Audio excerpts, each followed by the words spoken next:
One. Hey there, fellow Patriot fans. Welcome back to our podcast. We've got a special guest here tonight. We're going to, just for safety's sake, we're going to call her Maria. So in our last video, we discussed the movie The Sound of Freedom and the impact the message had. The message brings forth and sheds light on the very dark and disgusting reality of human trafficking and pedophilia. As discussed previously, there have been many people on the left who have criticized this film as being right-wing QAnon conspiracy theories, and have even gone as far as bringing in experts to discredit the film due to its right-leaning actors, right? Imagine a world so stupidly divided that regardless of the message, simply because the person is not on the same political spectrum as you, you have to go against whatever it is that they're saying, again, no matter how important the message is. In my eyes, this is a subject matter where political party or ideology bears no weight.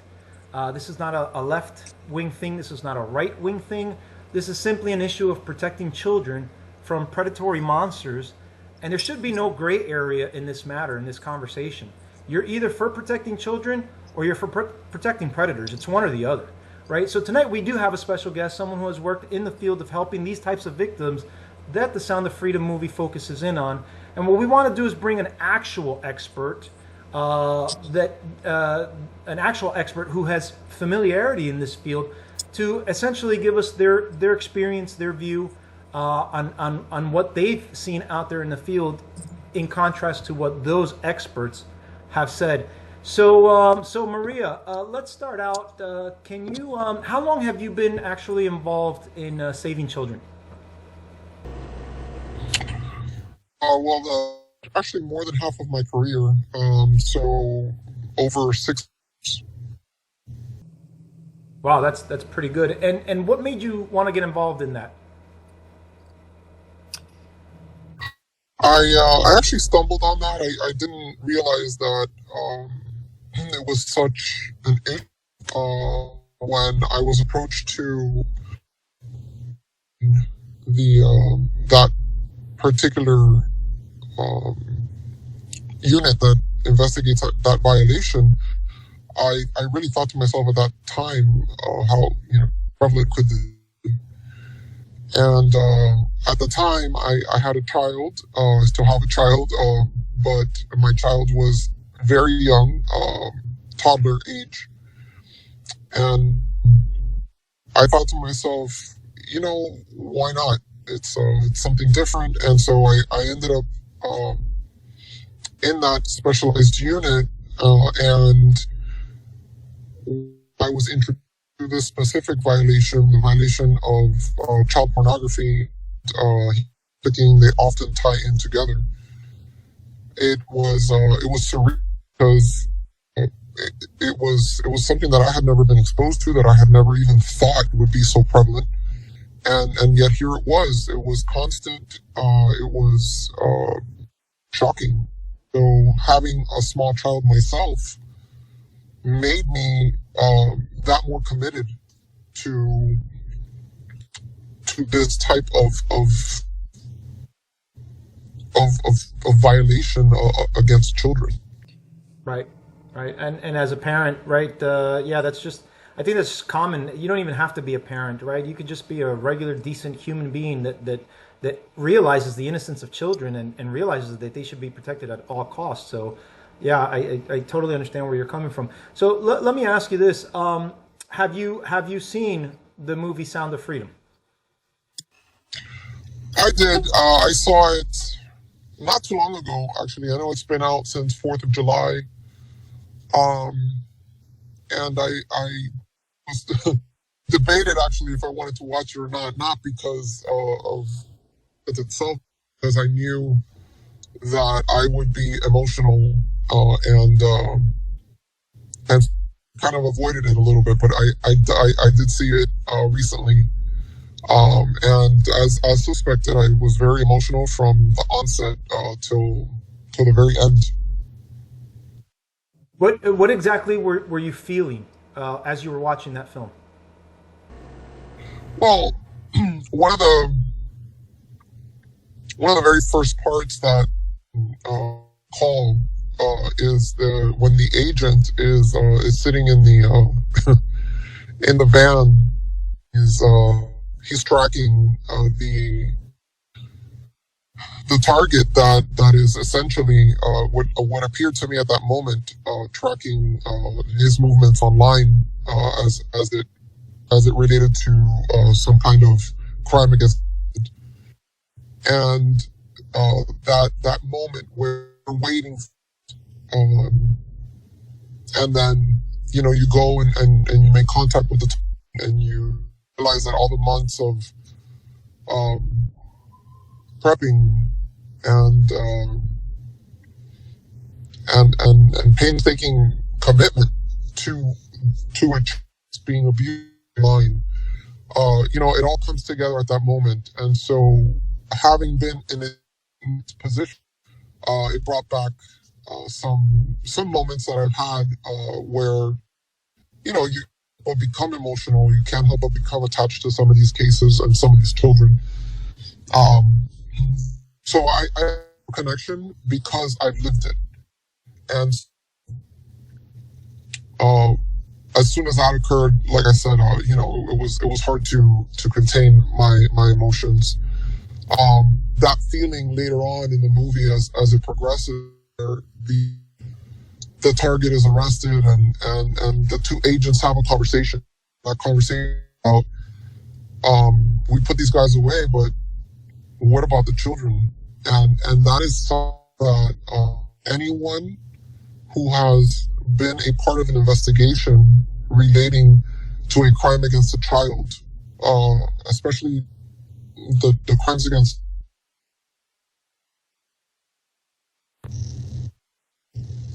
and that has been an investigator, is currently an investigator, will always have that. Can I do more? How do I save the children that I'm looking at? And so that frustration is very real. And I think that this movie captured that in its true essence. That's fantastic. I'm glad that you actually said that, because it shows the human aspect of the film, right? And it shows the it shows the connection that these actors are portraying to real life people such as yourself, right? You guys do get emotionally vested, right? It is frustrating, on multiple levels. I would imagine it's frustrating when you don't get the perp or the target, as you said. I would imagine it's frustrating when things don't go to plan, or sometimes people get away, or even just the law itself. Sometimes the law seems to work against you guys and in favor of these targets, these people that are clearly doing it, and so because of the bureaucracy behind things, sometimes that could lead to frustration as well. Have you experienced like actual human traffickers in your line of work? Yes, I have. Yeah. Okay. So in your dealing with human trafficking, how does it differ from your average schmuck who's just watching stuff on the internet?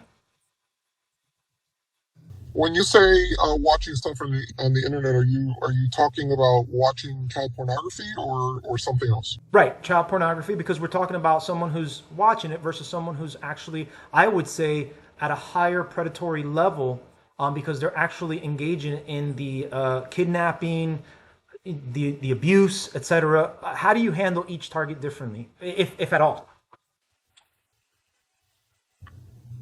Well, I mean, the investigations are actually different investigations, and they actually are different investigations as well. And so the way that an investigation for the transmission or the possession of child pornography is handled does differ vastly in a hands-on offense and or trafficking. The human trafficking victims, first of all, are an array of ages. Human trafficking victims are also adults. They're not just right. But there is some research that suggests that the adults were once trafficked at a minor's age, and so you kind of grow within that area, and a lot of them stay because they don't wasn't out. The victimization of that is actually surreal, emotionally, mentally. There's a lot of that goes into the mind of a human trafficking victim. Um, Pornography, in that obviously it are images there are of exploitation of minors, um, but often they cross paths because the minors that are involved in human trafficking are post themselves, or are posted by their captors, and that also becomes child pornography. So you have some overlay. Um, I honestly, and this is just my opinion. I'm certainly not representing any governmental agency. This is solely based on my opinion and my experience, personal experience. I, I can tell you that I don't think that one really differs from the next, because if you are into or involved or in the likes, anything related child sex image, then you're already in the trenches. If that is difference for pornography, to look at a child being sexually abused, then you are no different than that other person out there, trafficking. It's somewhere, and it usually starts there. Right. I agree with that sentiment. You cross a line once you target children in that manner. So let me ask you now, everything that you've mentioned, it hits on what the movie has highlighted. So have you been made aware of the controversy behind the film? One would even think that a film like this wouldn't spark any controversy. I think, again, going back to what I said about just being a normal human being that protects children because children are innocent, you would think that this movie wouldn't get any backlash, and yet we have leftist organizations that are throwing shade on it, calling it, as we can see here on the screen, a QAnon conspiracy theory, etc. Right? Have you been, made aware of the specifics behind any of these criticisms? I've seen them. I have I've come across a few of them, and to be quite honest, it's disheartening, because I think that globally we should be able to unite, as like you said, as human beings, on this front. So this has nothing to do with politics. This has everything to do with children. And when you politicize it, that's when the events become the focus. The focus isn't, is it right? Is it? The focus is the children. This is happening to children. This is happening to children globally. This is happening to children in our own backyards. And fight about what, the left or the right, who cares? Let's talk about the children. And to me, that's all it is distraction, so that you focus. Oh yeah, you know what? It is a right wing movie. What does that even mean? What is a right wing movie? It's a movie based on true fact. And the movie isn't even about the movie. The movie is about the message. And the message is, let's come together so that we can minimize or make it obsolete altogether the harm that is being these children on a daily basis. Yeah, I think that regardless of, so there's, first of all, there's a debate whether this is real or not, right? We've got Tim Ballard, who the story's based off of. He's come out and shared the story, and based on his accounts, right, he's given his testimony to these. And so the part of the criticism is that this isn't a real story. Does that really matter whether it's a real story or not? To your point, the message behind it is the focal point. Children are being trafficked, children are being kidnapped, children are being hurt And that should be the focal point, regardless of whether it's real or not. Now, let me just read to you really quickly just a piece of this particular article that we've got here, where it's saying that this is a movie for dads with brainworms. It says, Caviezel, best known for being tortured to death in Mel Gibson's Passion of the Christ, has become a prominent figure on the conspiracist side, on the conspiracist right, giving speeches and interviews in which he hints at an underground holy war between patriots and a sinister legion of evildoers who are harvesting the blood of children. It's straight up QAnon stuff, right down to the use catchphrases like, "The storm is upon us." Here he gets to act out some of the drama by playing a fictionalized version of Tim Ballard, head of the anti-sex trafficking nonprofit Operation Underground Railroad, in a feature film that casts the operator as a Batman-style savior for kids sold into sex trade. You know how stupid you have to be to write something like this? I mean, let's disconnect whatever this guy's belief is. Who cares? Is the message real? Is the issue real? Is this really happening in our world today? Shouldn't that be the focal point? It should be, and again, it's a bit insulting to those who work in this field, and obviously these crimes are being and so the body that assists in that is obviously law enforcement, and I can tell you that even in law enforcement, not every enforcement officer will ever touch an investigation like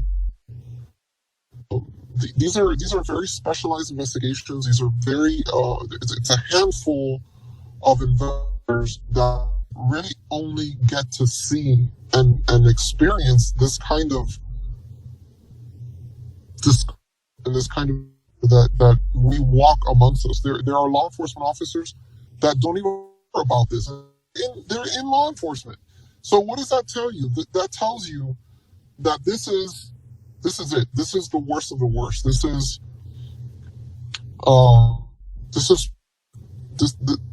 just unbelievable to know what's happening. It's happening in our backyard, and no, it's not.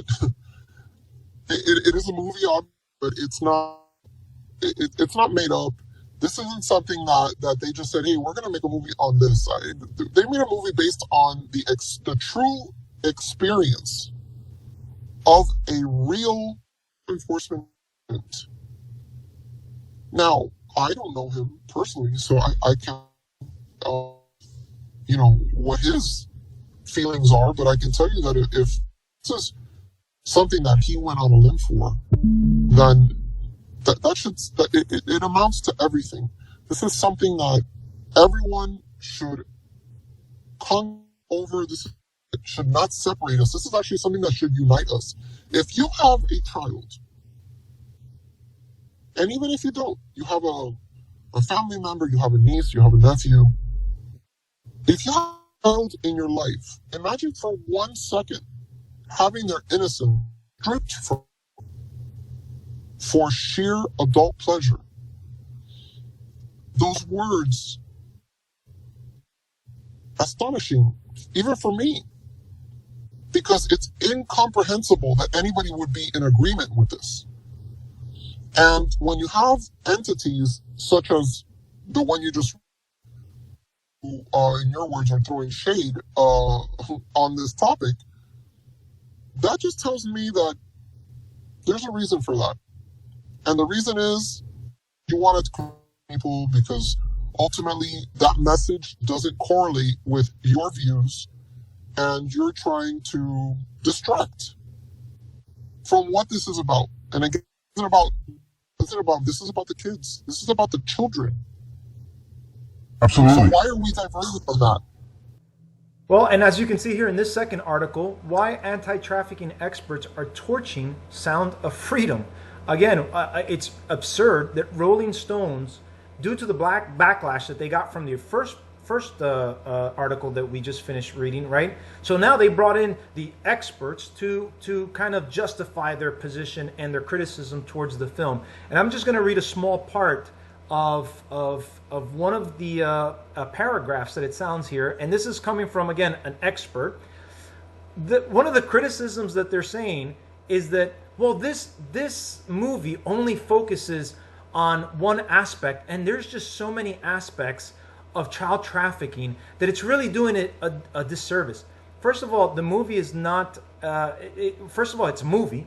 We only have so much time. We only have an hour and a half, 2 hours, right, to tell a story. This is a story of one particular case. Yes, I'm sure that it's massively complex. I'm sure that there's dozens of scenarios, different types of scenarios of how this stuff happens. This isn't a documentary to expose all of it. This is just telling one story, one specific story, and getting you to understand that this is happening to lots of children, and it could happen in any different way. So the criticism of this, and I'm going to read it just verbatimly so we can understand, is foolish on its face alone. It says, Sound of Freedom offers a false perception of how the majority of child trafficking actually takes place, according to Albright. And so because of that, it's extremely problematic, this film. I mean, are these the experts? Are these the same experts that told us that there would be no inflation a couple of years ago, that inflation was just transitory? Are these the same types of experts that tell us that men can give birth and that men can menstruate? I have a serious questions about the validity of these experts. You're an expert. You've been dealing with it. How does it make you feel hearing something like that? It's very aggravating. Do they cite who the It says according to Albright. I'm not sure who Albright is, but I can definitely find out. Okay. Well, I tend to agree with what you're saying. I mean, listen, the cinema nowadays has a lot of power, and I think that that is what, this venue works for this kind of message. We watch movies all the time for entertainment purposes. We've watched, Batman. What happens to children? Batman, and they want to be Batman for Halloween, and then you have merch, and so you have a almost like a snowball effect when people really capture the essence of a movie.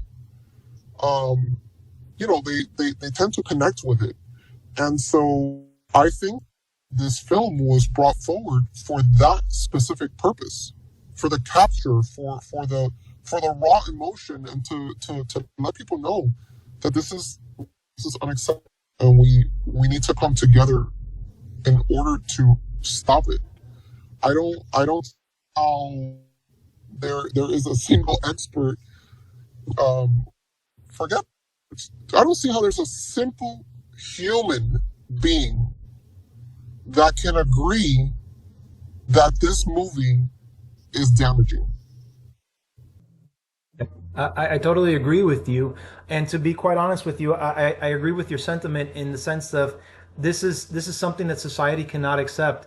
Now, the movie itself, as of today, I checked, has earned $174.7 million domestically versus a $14 million budget. So it's completely, a success. Now, from what I understand, it wasn't released internationally. However, I saw an interview with one of the actors, the guy who plays the billionaire who sets everything up. He was talking about it being released internationally at the end of this month.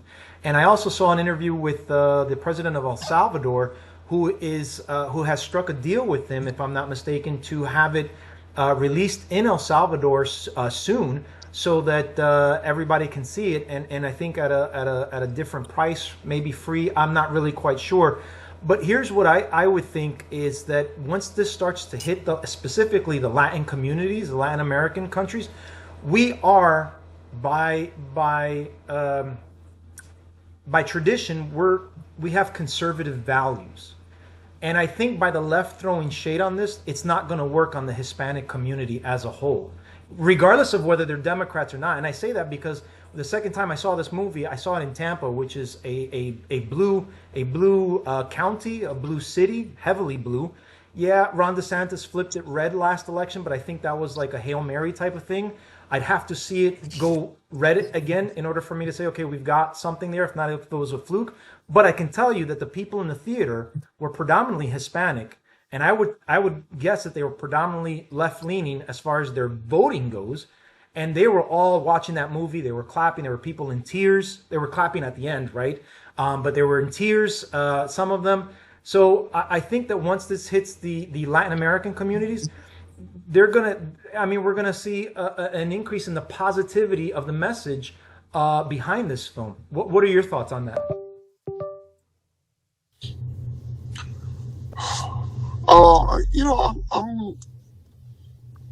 that never that makes sense to me, but that especially people from Latin America are left leaning because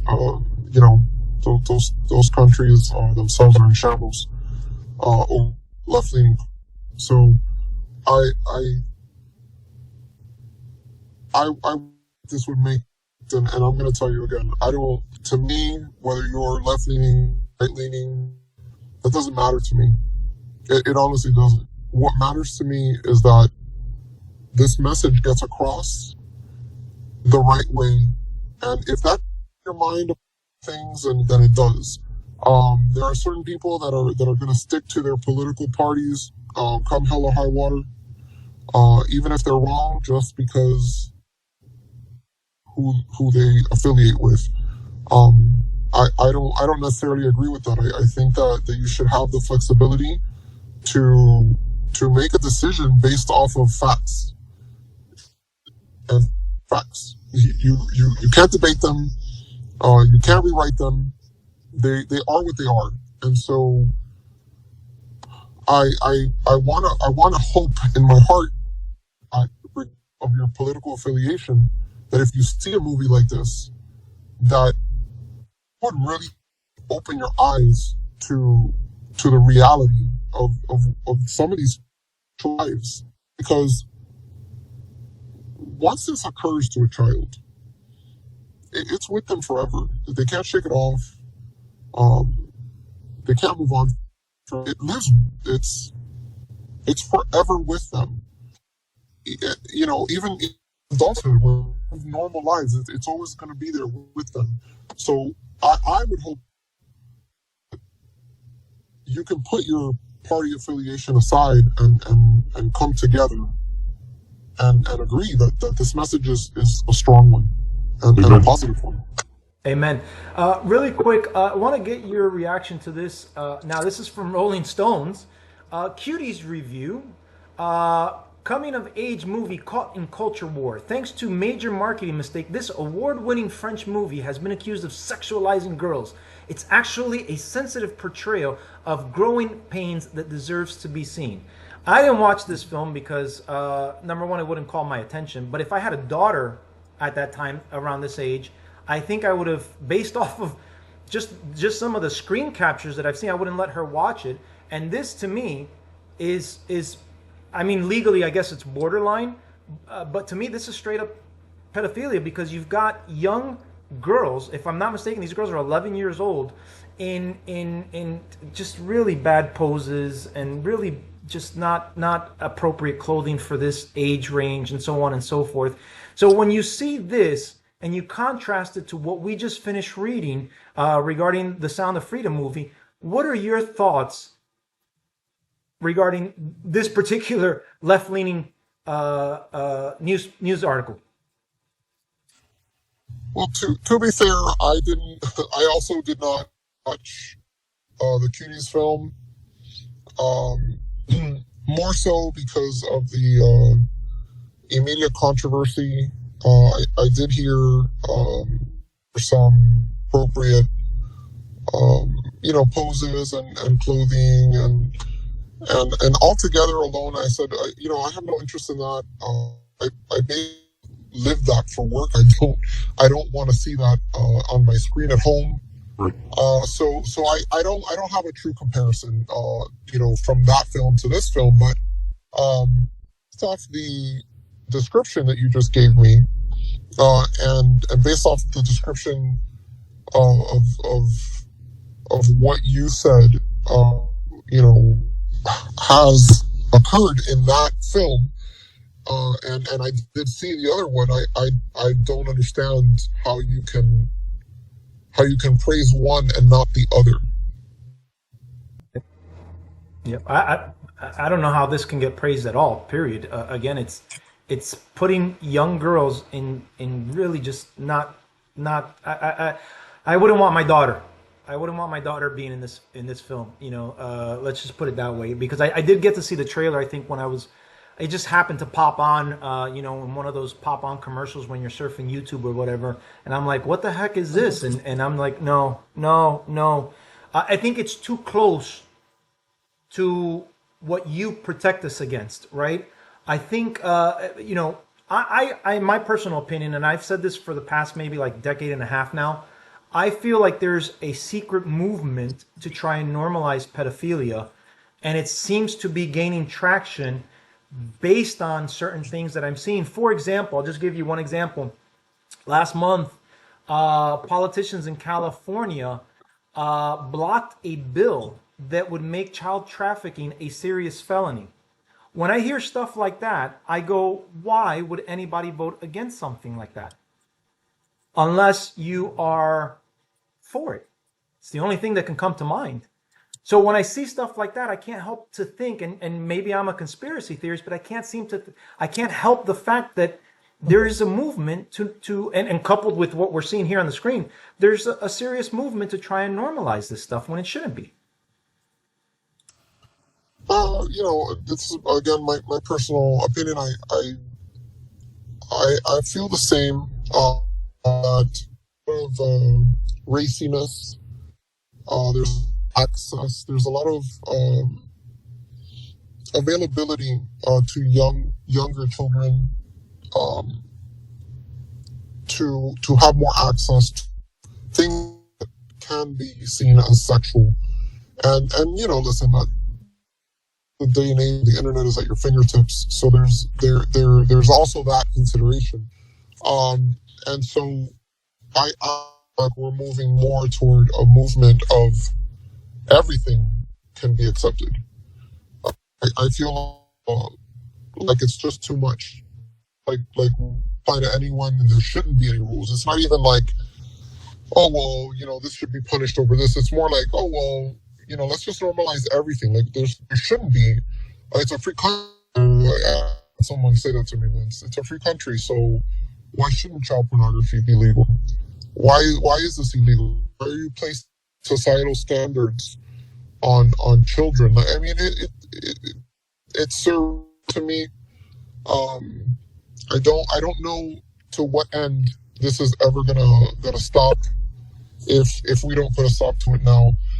And the way that I see that in California, just said about California, is very disheartening, but it is California. And so I'm just gonna leave you with this.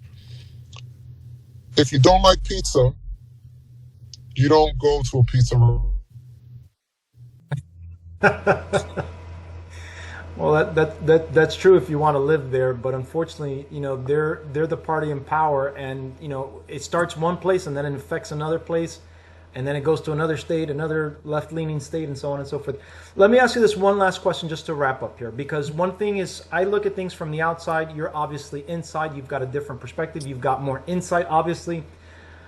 On the outside, I don't think that human trafficking, our government does enough to stop or prevent human trafficking.